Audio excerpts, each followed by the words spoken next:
And again, I have a similar problem for you. Pyramid array.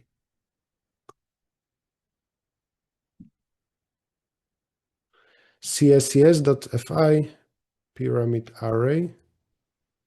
Yeah. What was Alan? What is that?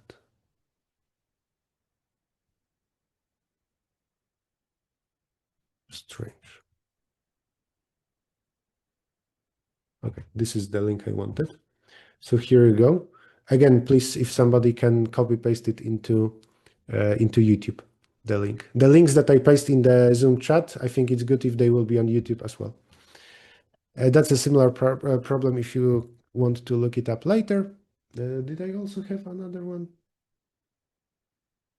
Yeah, USACO haircut. So I have even one more. USACO haircut. And one more similar to milk buckets. What do we have? We have a sequence of values AI. And first we swap it around a little bit. And then we can keep doing the following. We take two neighboring elements, AI and AI plus 1, and we replace them with their average.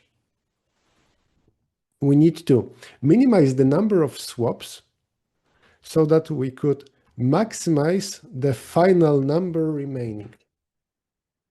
For example, if my sequence was, let's say, 3, 1, 10, if what I should do is take two adjacent elements and replace with average.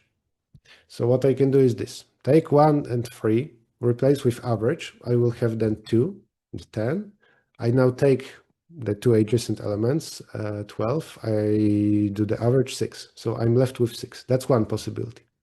Another is that I start by averaging 1 and 10. That will give me 3 and 5.5. Then those two I average 4.25 is my final number. I want to maximize, I maximize the final value, so this is better. This is better. But I can do one more thing first. I can swap things around. So for the cost of one coin, I could, instead of this, start from, for example, this thing. Or I could start from, because a single swap of two adjacent elements is enough to obtain this. Or with two swaps, I could achieve 10 at the beginning. And with one more swap, I could even do this, which is the reverse of the initial sequence, which is very stupid because for sure, for the reverse, the final answer must be the same. Before we think what swaps are optimal, let's try to understand what intuitively makes sense if you want to maximize the final amount. So I have a sequence, maybe a long one, and I keep replacing two numbers with average. What it means is that whether those numbers were small and big or maybe too medium, it averages out and it kind of cancels. It matters less for the final value. So let's say that we have, for example, array with 1, 1, 1, 1, 9, 9, 1, 1, 1, 1. Taking those two nines and averaging into a 9 is a waste because we want to leave big numbers for the end. Perfectly, at the very end, we want to average two nines, which is impossible. So instead, intuitively, first I want to get rid of a lot of ones, Perfectly, I would even average those two ones into a single one. So I will do some swaps to achieve that. And because if not, then what I can do is average those into 5 and then either this thing or this thing. I think I prefer to have a bigger number at the end. So I would average those into 5 and those into 5. But if instead I was allowed to swap earlier, I would swap in such a way that 1 is here, those two average to 1, those two average to 5, those two average to 7. That's better. So yeah, the big numbers I want to leave at the end. I don't want big numbers to be surrounded with small numbers. I want small numbers to be in order. And one possible idea you might have because of that is that we should just sort the sequence. So maybe it's optimal to always, if you start from, I don't know, this sequence, then sort 1, 2, 4, 7, 9, and average in order 1 and 2, then the result with 4, the result with 7, the result with 9. Turns out that doing it this way, and you can analyze few examples, or you can even implement brute force to verify that. This is optimal indeed. Or maybe it maximizes final value indeed, but possibly it uses too many swaps.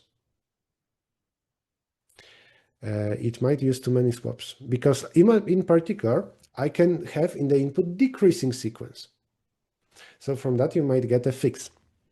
I want to consider that the sequence should be sorted increasingly or decreasingly, and I wonder how many swaps are needed.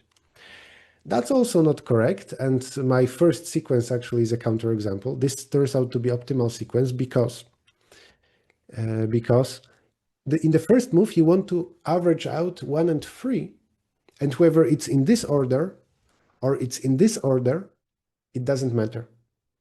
The same operation of averaging is possible. What actually is important is that the big numbers are not surrounded with small numbers. In particular, the biggest number, the maximum from the sequence, should be at the end or at the start of the sequence. And then the remaining n-1 numbers, we will average out, and then we will merge that with the big number. And what is true for those n-1 numbers? The same thing.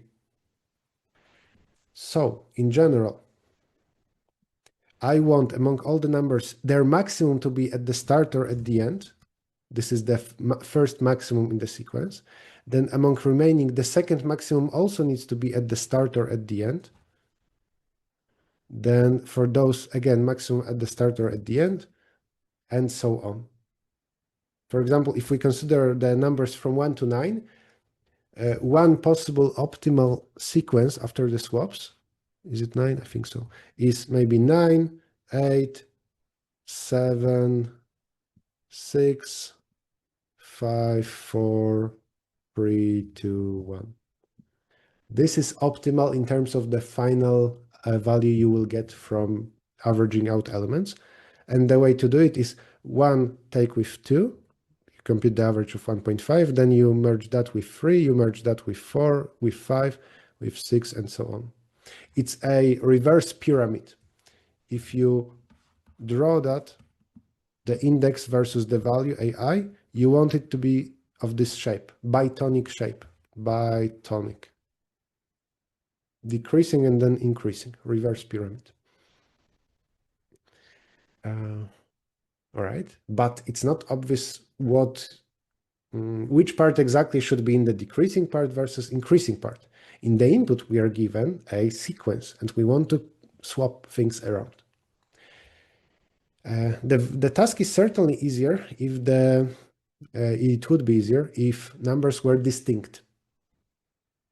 If numbers in the input were distinct, then we can find in the sequence the maximum, and we can say that it goes to the beginning or to the end, because it doesn't matter where it goes exactly, we can say that it goes to the closer position. So the algorithm should locate the maximum, see its distance to the start or to the end, and say that it goes there. For example, this maximum is closer to the start. So how many swaps are needed? 3. The distance is 3, so answer plus equal 3. Maximum goes to the beginning. And you continue the process here. It's not easy to move things around in a structure, but there are data structures for that. But instead of finding the maximum and literally moving it somewhere, what you want to do is then pretend that it's not here anymore. For a standard trick is for every number, write value 1 in a separate array. And when you take a number aside and it's not there anymore, put a 0 there. Yeah, and then if you have some other number, let's say you figure out that the second maximum is here, then to know how many swaps are necessary to move it to the left or how many are needed to move it to the right, you compute the number of ones on the left and number of ones on the right. Because we're counting the number of swaps to sort sequence or double sort it, it's very similar, by the way, similar to inversions. If you read about different algorithms of counting inversions in a sequence, one of them is this thing. And in order to know the sum of values in a range, you can use segment tree.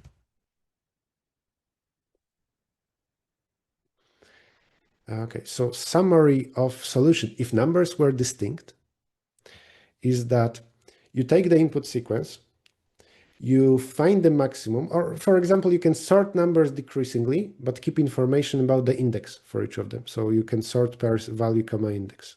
Starting from the maximum, you see where it is, at what index it is. You ask about the number of remaining numbers on the left and on the right. So the sum on the left and on the right. You ask segment tree for that. And the minimum of them, you add to the answer. And this position you change from 1 to 0. So this is a sequence of basically Boolean values of whether a number is remaining or not. What you're doing equivalently is this. For every element AI, you're counting smaller elements on left and right, and minimum of those two counts, you add to the answer. For example, if in the sequence we have 2, 7, 10, 20, 5, 8, 3, if we look at value, let's say 10, then as we process things from the maximum, 20 will be first marked as taken out, and it will be already somewhere else, so it will be a 0 actually. For 10, we will count that on the left there are 2 smaller values, on the right 3 smaller values. 2 is smaller, so it's cheaper for us to do swaps to the left, to put 10 at the beginning. So the answer is we increase by 2 when we consider the value of 10. This is how many swaps 10 needs to perform with smaller elements. Finally, we need to handle equal values. What happens if there is a sequence and there are few positions with value equal to maximum? Well, intuitively, some of them, it's cheaper for them or closer for them to get to the beginning of the sequence. And for some, it's closer to the end of the sequence. And actually, it's independent. I can say those 3 go to the left, those 2 go to the right. But actually, for every element separately, I can decide how many smaller elements are on the left versus how many smaller are on the right. Smaller means remaining elements. So those that are still a 1 in the sequence maintained by segment tree. It's just important for such a 9 not to treat other 9s as smaller because you don't need to swap with them. So the trick for that is as we need to first sort elements from biggest to smallest, but for every element, we need to process all its occurrences at the same time. So for value 9, let's say the maximum, I have a list of indices. Indices maybe 2, 4, 5, 8, 9. For each of those indices, I first tell the segment tree to change 1 into 0. And after that, after this all is updated for all the 5 elements, then the segment tree has a 1 only for strictly smaller values. And now for each of those 5 indices, I again ask segment tree, what is the sum on the left? What is the sum on the right? And I take the smaller of the 2 values. The way I think I implemented it is I was very lazy. I think I did this thing to sort. So I iterate the input array and I say map of A of I pushback I. Map generally has bad constant factor, but if constraints aren't tight, then you can afford it. So I did this, and then I iterated the map. I actually iterated from smallest to biggest. So what I did is I started from segment tree of only zeros. I didn't need to initialize it to anything special. And as I kept from smallest to biggest, the segment tree automatically already has the information about smaller values. And what I did is I changed the zeros to ones slowly. And map is sorted by the value. So what I did here is for the pair of int comma vector inside of map, I first iterate this vector, the indices. No, I first do the queries. For every AI in the vector, query left, query right, answer plus equal min. And then for everything in the vector, I update, segment tree update, position I from 1 you change to 0. That's what you do. I can even for a second show my code, but I don't think it's anything special. What was the name of the problem? Milk buckets?